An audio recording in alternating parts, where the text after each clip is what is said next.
कि मैं एक जगह परमेश्वर का वचन बांटने के लिए गई थी और वहां मेरी एक मुलाकात हुई एक टीचर से। बहुत जवान है, उसके उसकी शादी हो गई है, बहुत जल्दी शादी हो गई है और उसके कोई बच्चे भी नहीं थे, लेकिन बहुत ही जवान लड़की। और मेरी और उसकी मुलाकात हो गई उस प्रचार के दरमियान। और परमेश्वर ने जैसे कि उसके मन में मेरे प्रति बहुत प्यार डाला, तो वो हमेशा मुझसे फोन पे बात करने लगी और जो भी उसकी परेशानी होती थी तो वो मेरे साथ शेयर करने लगी। प्रियो, आज ऐसे भी कुछ जवान है, भले वो शादीशुदा है, लेकिन वो कुछ बंधन में फंसे हुए हैं, ऐसे पापों में फंसे हुए हैं। परमेश्वर हमें इस्तेमाल करना चाहता है ऐसे लोगों को। जबकि ये लड़की मेरे से बातचीत करने लगी तो मुझे बहुत आनंद होता था और मुझे ऐसा लगा कि ये कितनी आत्मिक है और सेवकाई में बढ़ना चाहती है और बहुत सारी अच्छी तरह से वो बढ़ भी रही थी। लेकिन उसके साथ कुछ ऐसी घटनाएं हो रही थी कि उसकी वजह से वो व्यभिचार में गिरने लगी थी। देखो, वो शादीशुदा होते हुए भी एक ऐसे व्यभिचार में पड़ी थी। लेकिन मालूम नहीं एक दिन क्या हुआ और मुझे कुछ ऐसा उसके बारे में प्रभु ने स्वप्न में दिखाया, तो मैं भी थोड़ा परेशान हो गई कि ये कैसी बात है। तो मैंने उसे फोन किया और उससे बातें करने लगी, कैसी है तू, क्या है, कैसे चल रहा है, तेरी आत्मिकता कैसी चल रही है और बाइबल पढ़ाई कैसी हो रही है, वगैरह वगैरह। मैंने थोड़े प्रश्न पूछे और पता नहीं क्या हुआ। और जैसे मैं उसको कुछ प्रश्न पूछने लगी, परमेश्वर की आत्मा ने उसकी सुधी ली और वो मुझसे बोलने लगी, सिस्टर मैं आपसे कुछ शेयर करना चाहती हूँ। मालूम नहीं क्यों, लेकिन परमेश्वर की आत्मा मुझसे कह रही है कि मैं मेरे जीवन की कुछ ऐसी बातें हैं जो आपको मुझे शेयर करना है। और परमेश्वर की आत्मा ने उसकी सुधी ली, प्रियो। और जैसे ही परमेश्वर की आत्मा ने उसके साथ बात करनी शुरू हुई, उसके ऊपर ऐसे पश्चाताप की आत्मा आ गई और वो रोने लगी। तो मैं बोली, तुम क्यों रो रही हो? तो बोलती, नहीं पता सिस्टर, जैसे कि आप बात कर रही है मुझे बहुत रोना आ रहा है और मैं आपसे कुछ शेयर करना चाहती हूँ। तो बोले ठीक है, करो। तो उसने मुझसे कहा कि उसके जीवन में और एक कोई दूसरी व्यक्ति है और वो उसे फंसाना चाहती है या तो प्यार में फंसाना चाहती है। उसका पति भी बहुत अच्छा है। तो मैं ये सब सुन के थोड़ी हैरान हो गई, लेकिन परमेश्वर की आत्मा सचमुच भली है, वो नहीं चाहती है कि हम नाश हो। हालेलुया। और जवानों में ऐसी कुछ बातें होती है प्रियो, लेकिन परमेश्वर उन्हें बचाना चाहता है। और परमेश्वर ने उस स्वप्न के द्वारा सचमुच मेरे से उस लड़की के बारे में बात की थी, इसलिए मैंने उसे फोन किया और बातें जबकि करने लगी तो परमेश्वर की आत्मा उससे सब ये निगाह उसको बोलने के लिए प्रोत्साहित कर रही थी और उसने उसका पाप मेरे सामने शेयर किया, मेरे साथ शेयर किया और सचमुच प्रभु ने उसको बचा लिया। और मैंने फिर उसको मार्गदर्शन किया और उसका पाप ये भी पाप है, क्योंकि वो पाप को ये पाप नहीं समझ रही थी, वो नई नई विश्वास में थी और उसको ये पाप नहीं लग रहा था। लेकिन सचमुच परमेश्वर ने उसकी सुधि ली और उसने पश्चाताप किया और उसने यकीन दिलाया और परमेश्वर से क्षमा मांगी और उसने उपवास और प्रार्थना से ये सब पापों से वो बाहर निकल आई और अभी वो बहुत आनंदित है। और वो बोलने लगी कि सिस्टर, अगर उस दिन आप मुझे फोन नहीं करते या तो मेरे पापों के लिए मैं पश्चाताप नहीं करती और प्रभु की आत्मा से अगर आप वचन से मेरे साथ बात नहीं करती तो मैं कुछ अलग कदम उठाना चाह रही थी, मैं कोई अलग फंसना चाह रही थी, मैं घर छोड़ना चाह रही थी और मैं मेरे पति को भी छोड़ देना चाहती थी और ऐसे सब बहुत बुरी मेरी हालत हो जाती। लेकिन प्रभु भला है, उसने मुझे आपके द्वारा बचाया, मैं प्रभु को धन्यवाद देती हूँ। बोल के उसने प्रभु को धन्यवाद दी। प्रिय, आज वो बहन सेवकाई कर रही है, वो एक अच्छी टीचर है, वो अभी कुछ किसी भी पाप में फंसी हुई नहीं है और वो कलीसिया के लिए एक उपयोगी पात्र है। जबकि कलीसिया में कुछ त्योहार होते हैं, वो लड़की खाना बनाती है और कलीसिया के लिए बहुत ही वो उपयुक्त ऐसी लड़की है। और सचमुच परमेश्वर कितना अच्छा है और वो अपने बच्चों को नाश होने नहीं देता बल्कि बुराइयों से बचाना चाहता है और प्रभु हमें इसके लिए इस्तेमाल करना चाहता है। परमेश्वर ने उस बच्चे को भी बचाने के लिए मेरी सहायता की, इसके लिए मैं प्रभु को धन्यवाद देती हूँ। और मेरी कंपनी में एक लड़की काम पे लगी और वो वर्कर में लगी थी। और जबकि वो काम पे लगी तभी वो इस हालत में थी कि वो एक लड़के से प्यार करती थी। और वो लड़की वो दिखने में बहुत सुंदर थी, लेकिन जिस लड़के से वो रिश्ते में थी वो कुछ दिखने में अच्छा भी नहीं था और बहुत गुस्से वाला आदमी और बहुत उसको तकलीफ देने वाला आदमी ऐसा। लेकिन वो लड़की उससे बहुत प्यार करती थी और इसके लिए जिस कंपनी, वो दोनों एक ही कंपनी में काम करते थे।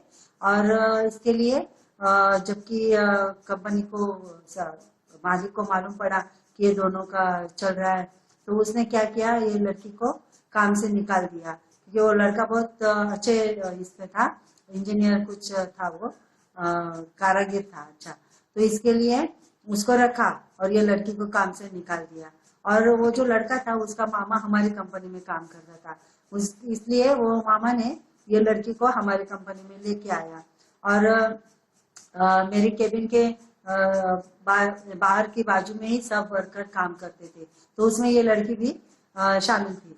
तो ऐसा हुआ कि जबकि रिसेस होती या तो फिर लंच टाइम होता तो ये मुझसे आके कुछ बात करती। तो और मेरी ऐसी आदत थी कि मैं क्या करती कि मैं जो लड़कियां हैं उनको कभी कभी मेरी केबिन में लंच के लिए बुला लेती ताकि उनको उनके साथ में बात कर सकूं, वचन को बांट सकूं, उनको मैं समझ सकूं।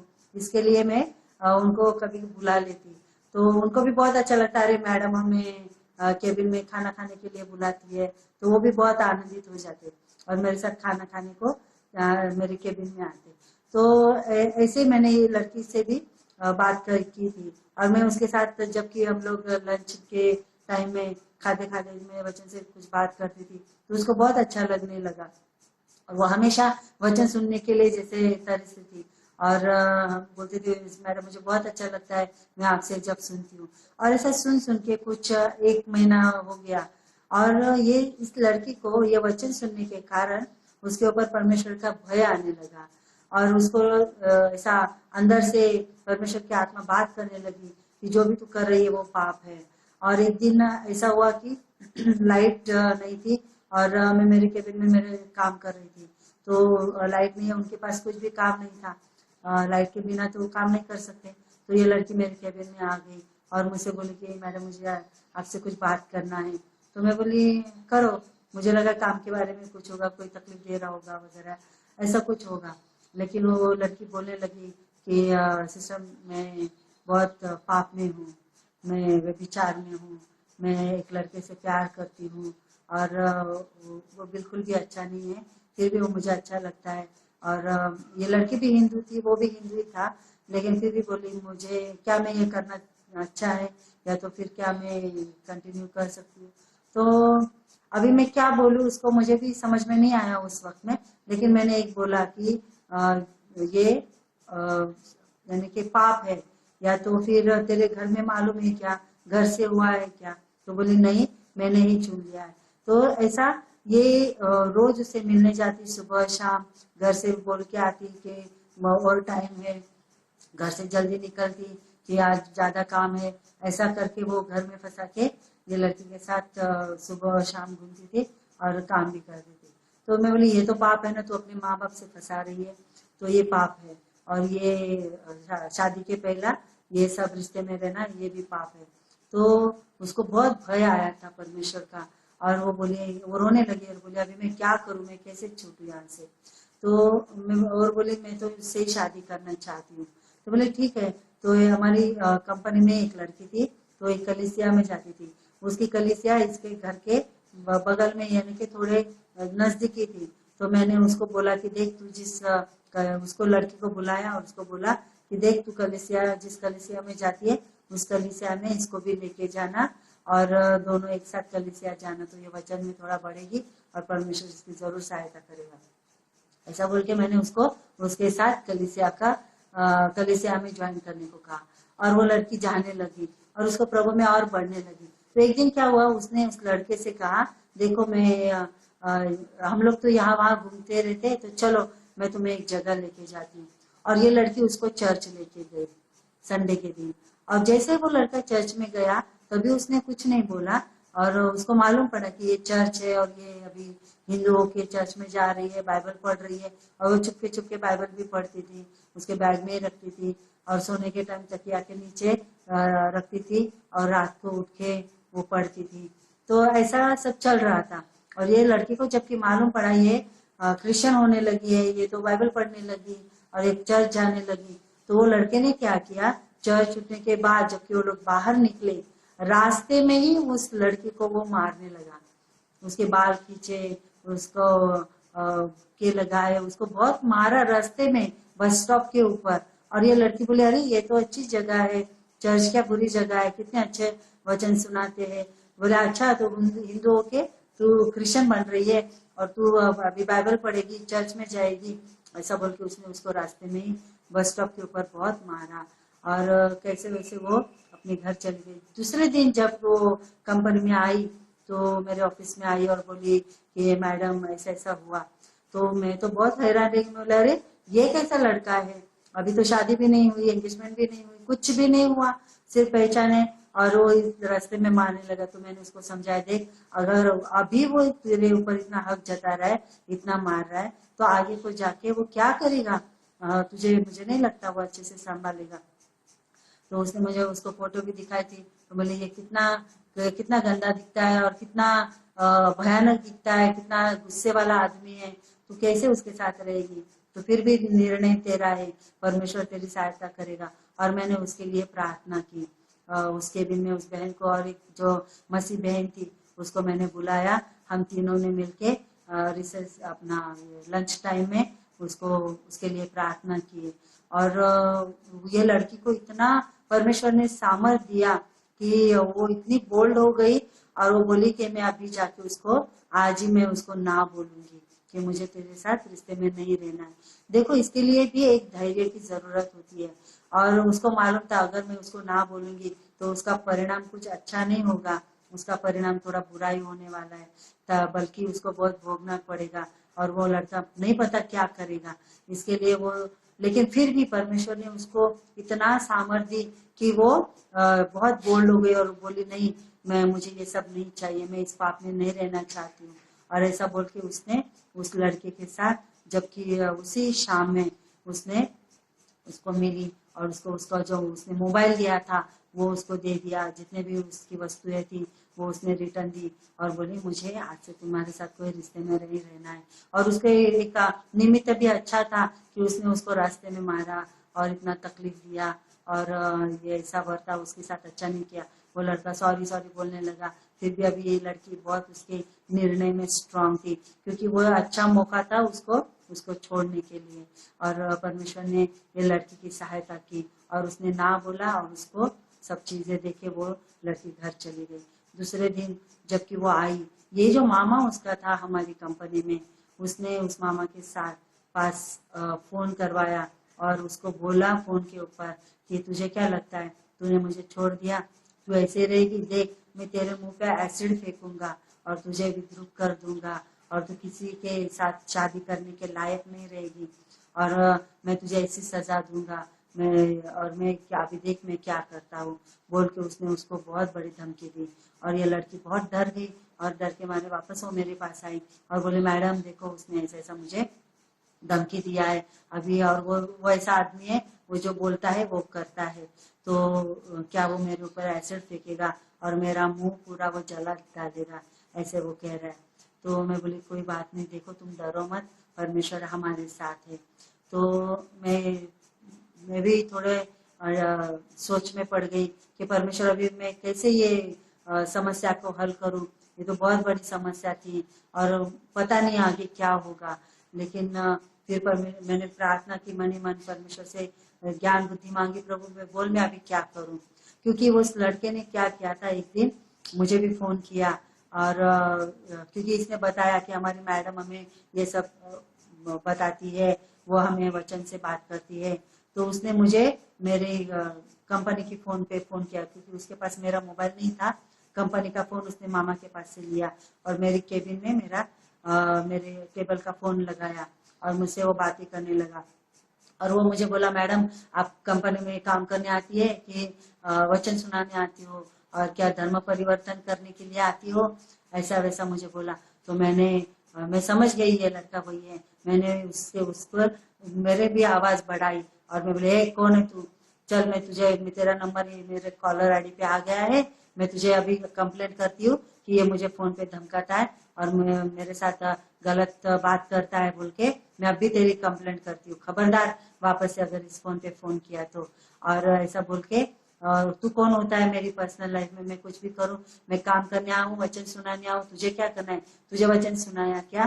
तो ऐसा बोल के मैंने उल्टा उसको धमकाया और वो भी डर गया क्योंकि मैं पुलिस की धमकी दी उसको। और मैं बोली, तेरा वॉइस मैंने रिकॉर्ड करके रखा है और तेरा नंबर मेरे कॉलर आईडी पे आ गया है, अभी मैं तुझे इस बात पे पकड़वा देती हूँ, रुक। ऐसा बोल के मैंने उसको, मालूम नहीं क्या परमेश्वर की आत्मा ने मुझे ऐसा बोलने को प्रवृत्त किया और मैं जैसे प्रभु की आत्मा ने बोला मैंने बोल दिया धमका के, और मेरी भी आवाज बढ़ा के थोड़ा बोला तो वो डर गया। तो वापस उसने मुझे फोन नहीं किया, लेकिन वो मेरे लिए भी थोड़ा खतरा ही था, लेकिन परमेश्वर ने हमें बचाया। तो ये लड़की के बारे में जबकि ऐसा हुआ कि एसिड फेंकने की बात करने लगा और वो बोली कि मैडम वो मुझे नहीं छोड़ेगा, क्योंकि पिछले 1.5-2 साल से हम लोग मिल रहे, हम लोग ने बहुत सारी बातें सोच के रखी थी और अभी सब उल्टा हो गया, तो वो अभी मुझे नहीं छोड़ेगा। तो मैं बोली, कोई बात नहीं, डरो मत, परमेश्वर हमारे साथ है, परमेश्वर हमें इसमें से छुड़ाएगा। हमारे लिए, परमेश्वर के लिए सब बातें संभव है, कुछ भी असंभव नहीं है, और परमेश्वर हमें इस कठिन समस्या से छुड़ाएगा बोल के मैंने उसको धीर दिया। और मैं गई सर के केबिन में और मैंने सर से बोला कि देखो सर, ये जो लड़की है इसके बारे में मैं बात करना चाहती हूँ। और क्योंकि सर के बाद मैं ही ऑफिस संभालती थी, तो मैंने सर से बात किया कि ये लड़की है अभी से, क्योंकि वो मैं 5 बजे निकल जाती थी और वो लड़की 7 बजे तक कंपनी में रहती थी। तो मैंने बोला, सर अभी वो 5-7 बजे से नहीं निकलेगी, वो आप उसे 2 घंटा जल्दी छुड़ाया करो और मैं मेरे साथ ही उसको लेके जाऊंगी कुछ दिनों के लिए। तो सर बोले, ठीक है, क्या हुआ है मैडम, ऐसा क्यों बोल रहे हैं? तो मैंने बोला, मैं कभी बताऊंगी आपको, लेकिन थोड़े दिनों के लिए मुझे लड़की को साथ लेके जाना है, उसका थोड़ा जान खतरे में, ऐसे ऐसे थोड़ी बात है। तो सर भी डर गए क्योंकि वो उनकी कंपनी की लड़की थी और आगे को जाके कुछ हुआ तो सर की कंपनी का भी नाम सामने आएगा। तो सर ने सोचा और बोला, ठीक है, जैसे आपको ठीक लगे। तो मैं वो लड़की को मेरे साथ लेके जाती थी। एक दिन ऐसा हुआ, उनके 2-3 दिन के बाद ही वो लड़का, क्योंकि वो ऐसी कंपनी थी, उसके लिए हमारे लिए एक ही रास्ता ऐसा है, तुम कहीं से भी जाओ उस रास्ते से ही तुम स्टेशन की ओर जाते हो, ऐसा वो इकलौता रास्ता था। और वो लड़का उधर ही खड़ा हो गया और उसको मालूम था इसी रास्ते से ये लोग जाएंगे।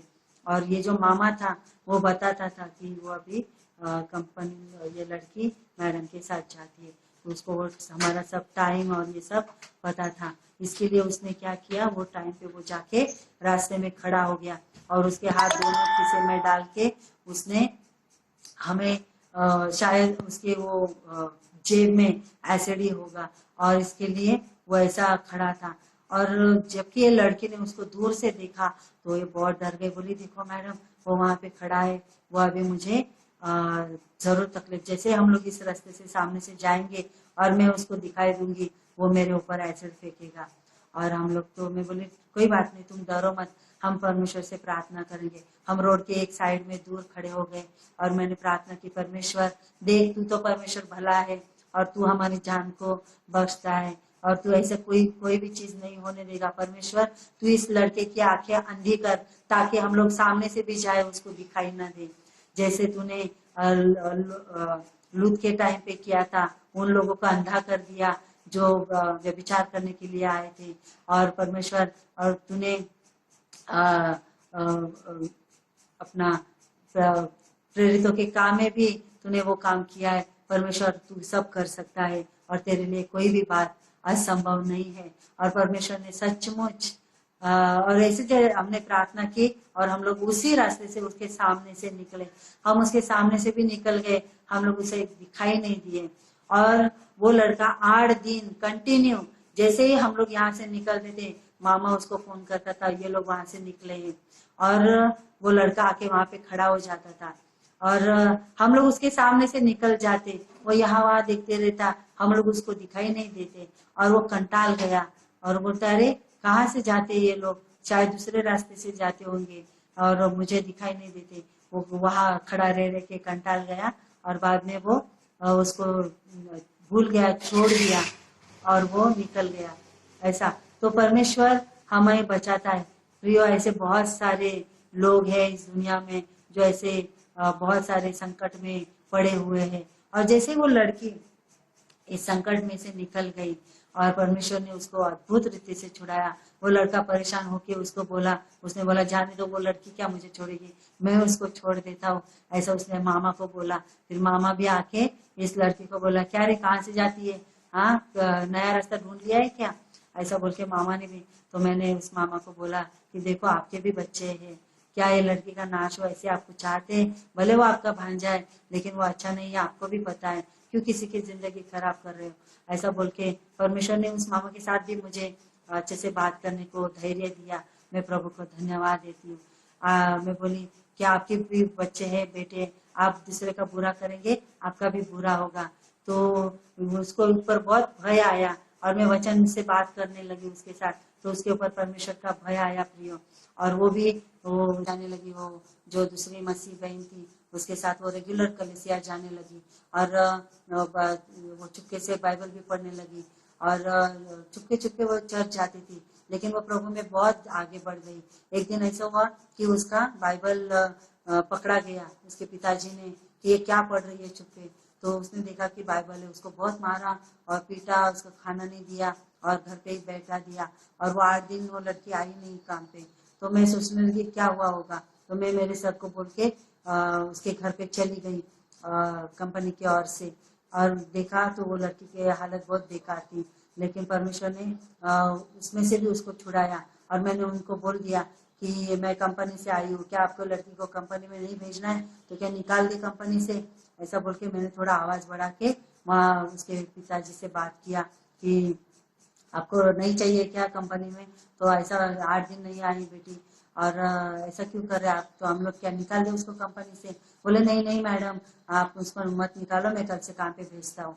ऐसा बोल के उसको बाद में परमेश्वर ने उसको उसमें से भी छुड़ाया।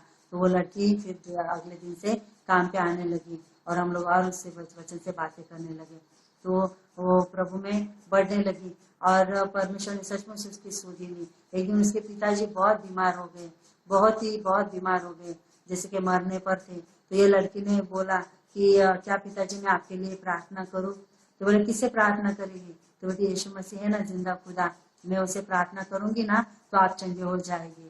तो बोले अच्छा तो कर प्रार्थना। उसको लगा कि ये झूठ बोल रही है और ये मजाक कर रही है, तो कैसे प्रार्थना करते हैं।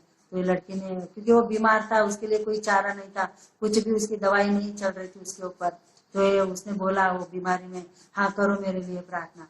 तो ये लड़की ने यीशु मसीह के नाम से अपने पिताजी के लिए प्रार्थना की और परमेश्वर ने इतना बड़ा चमत्कार किया कि कुछ मिनटों में उसका पूरा बुखार निकल गया, वो पूरा पसीना पसीना हो गया और उसको चंगाई मिल गई और उसको बहुत आनंद हुआ। अरे बोले तेरा मसीह सचमुच बहुत अच्छा खुदा है, उसने मुझे चंगा किया, तो क्या पढ़ती है तू, तो उसको बहुत अच्छा लगा कि वो चंगा हो गया।